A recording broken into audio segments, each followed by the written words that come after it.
Hello everyone, this is Mike Mahajan. Welcome to my channel. If you find my videos useful, so please like, subscribe and share my videos. अगर आपको मेरी previous videos देखनी है तो मेरे channel की playlist में जाके आप देख सकते हैं.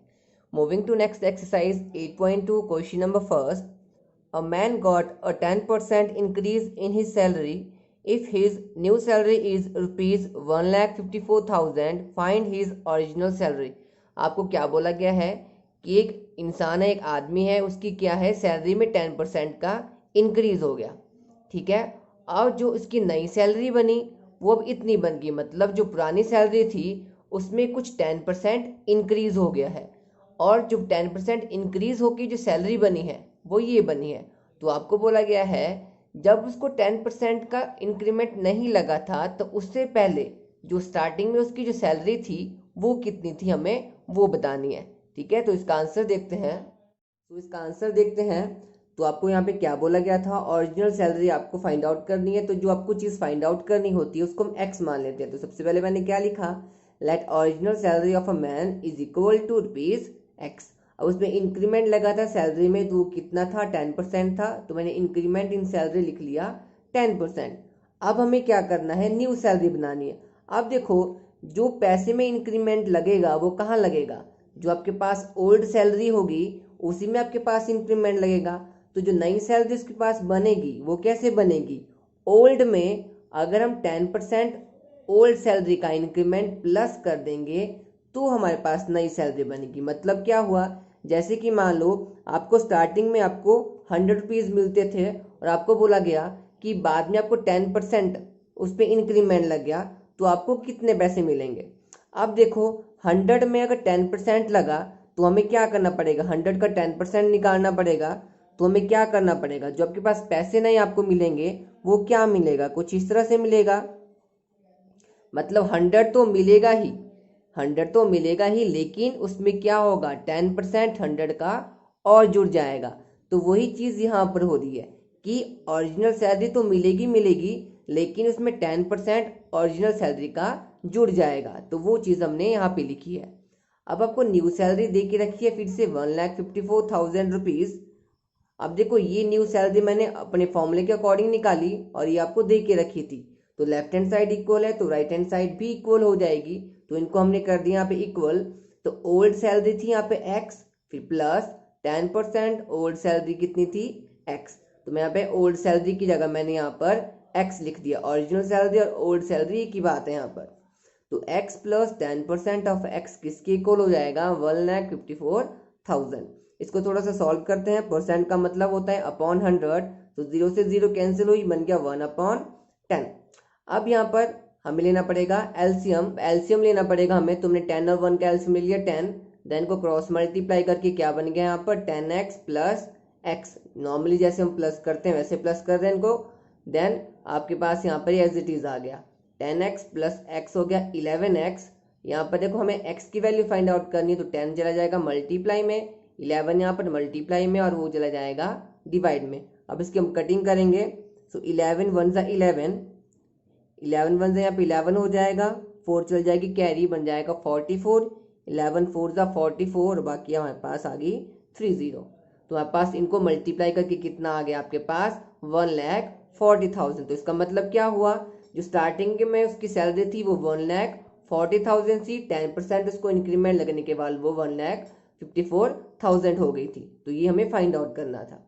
ठीक है. सो नेक्स्ट क्वेश्चन देखते हैं. Next question is second. On Sunday 845 people went to zoo. On Monday, only 169 people went. What as the percent decrease in the people visiting the zoo on Monday?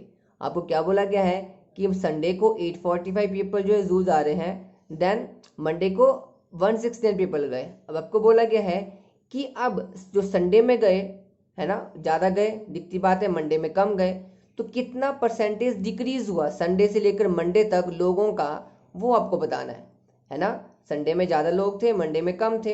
तो percentage में बताना हमें. Numbers में तुम्हें पता है कि इनको माइनस करके पता लग जाएगा कि कितने लोग कम हुए, लेकिन परसेंटेज में कितने लोग कम हुए वो हमें बताना है यहाँ पर. तो इसका आंसर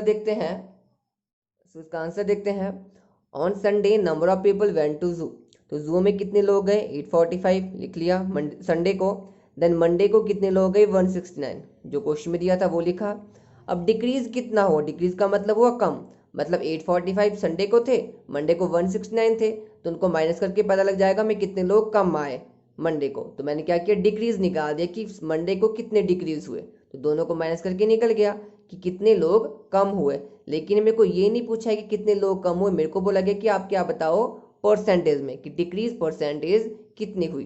तो डिक्रीज परसेंटेज का फॉर्मूला मैंने आपको पहले भी बताया था जब हमने इंट्रोडक्शन की थी। तो कैसे हम करते हैं, जितना डिक्रीज होता है वो लिखा जाता है ऊपर, अपॉन लिखा जाता है टोटल नंबर मल्टीप्लाई 100%। जैसे कि आप मार्क्स निकालते हैं खुद की परसेंटेज, वैसे ही हम करते हैं। मान लो आपके पास आपको आ गया है 800 मार्क्स आए आपको आउट ऑफ 1000, और आपको बोला गया कि उसकी परसेंटेज निकाले, तो हम कैसे निकालते थे, जितने मार्क्स हमें आए वो लिखा ऊपर, नीचे टोटल मार्क्स आते थे और मल्टीप्लाई 100%।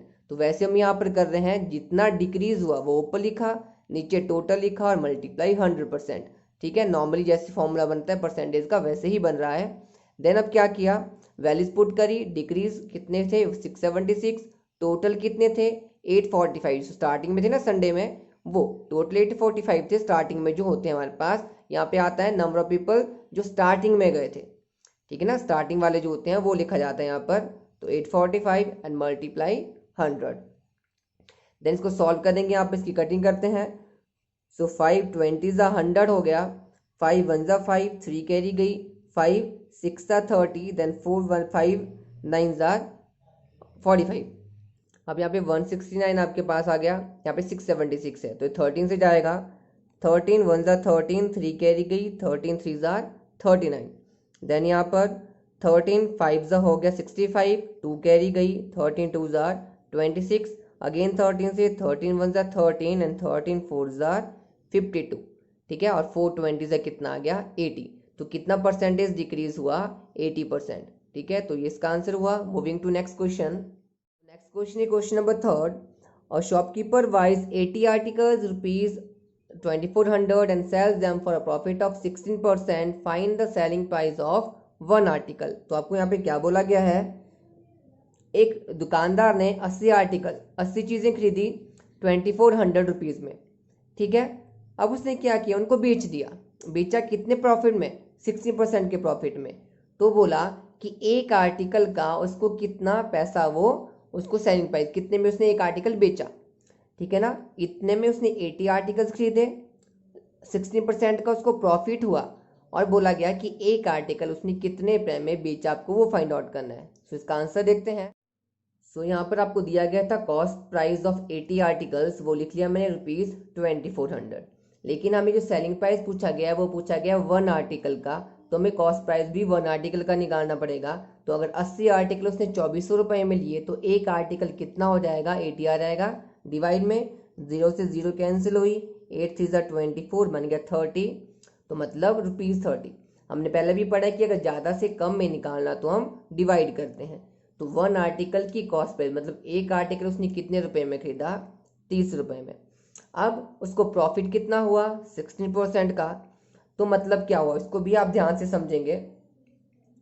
आपको बोला गया है कि उसने उसको कितने रुपए में बेचा, अब उसको इतने % का प्रॉफिट हुआ है, तो मतलब क्या हुआ, उसने जितने में खरीदा वो पैसे उसको मिले, ठीक है ना, लेकिन प्लस उसने क्या किया 16% का प्रॉफिट उसको और हुआ। तो मतलब आपको अगर प्रॉफिट दिया हो और आपको सेलिंग प्राइस निकालना हो तो हम क्या करते हैं, प्रॉफिट को प्लस कर देते हैं। लॉस दिया हो तो माइनस करना पड़ेगा क्योंकि प्रॉफिट हमारे पास बढ़ रहा है और लॉस हमारे पास घट रहा है।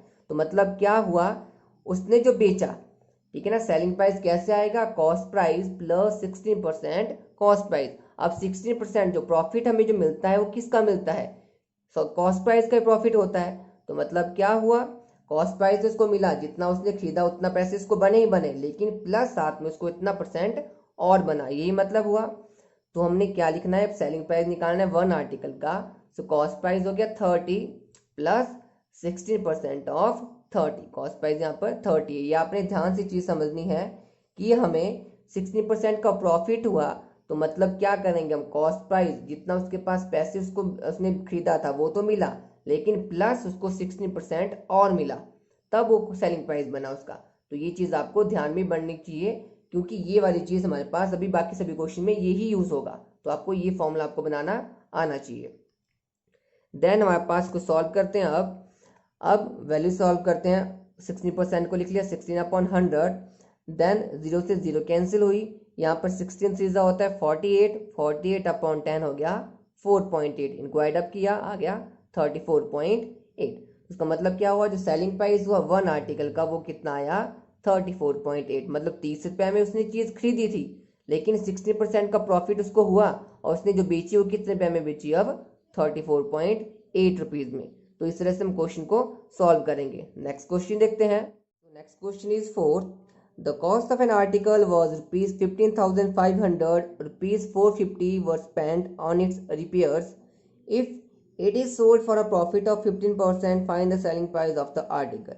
बोला गया है स्टार्टिंग में जो आर्टिकल था, कॉस्ट का मतलब क्या होता है, जो हम खरीदते हैं जिस प्राइस में उसको बोला जाता है कॉस्ट प्राइस। तो जिस एक आर्टिकल को हमने इतने रुपए में खरीदा, इतने रुपए उसकी रिपेयर में किया, मतलब ये तो खरीदा बाद में 450 मैंने और दिए उसकी रिपेयर के लिए। अब बोला गया है कि अगर इसको हम 15% प्रॉफिट में बेचते हैं तो हमें सेलिंग प्राइस उस आर्टिकल का क्या होगा वो फाइंड आउट करना है। मतलब क्या हुआ, इतने पैसे में खरीदा, इतना उस पर और खर्चा किया, उसके बाद भी उसने क्या किया, उसको इतना लिया उसने, बाद में 15% उसको प्रॉफिट हो गया। तो प्रॉफिट होने जब उसने कोई चीज़ बेची तो बेची कितने रुपए में वो आपको बताना है। लिया इतने रुपए में लेकिन बेचा 15% प्रॉफिट के बाद वो कितने रुपए में वो हमें फाइंड आउट करना है। तो इसका आंसर देखते हैं। इसका आंसर देखो, हमारे पास क्या दिया गया था, कॉस्ट दी थी वन आर्टिकल की, वो लिख ली। देन बोला गया था कि उसने इतने रुपए खर्चे उसके ऊपर, वो भी लिख लिया, ठीक है ना। इतने रुपए में उसने चीज़ खरीदी, इतना उसको और रिपेयर पे लगा। अब टोटल पैसे उसने जो लगाए उसके ऊपर आर्टिकल के ऊपर, तो वो कैसे निकलेगा, 15,500 प्लस 450। मान लो आपने कोई चीज़ खरीदी 100 रुपये में, 20 रुपये उसकी रिपेयर किया आपने, तो मतलब आपको कितने रुपये देने पड़े, 120 रुपये।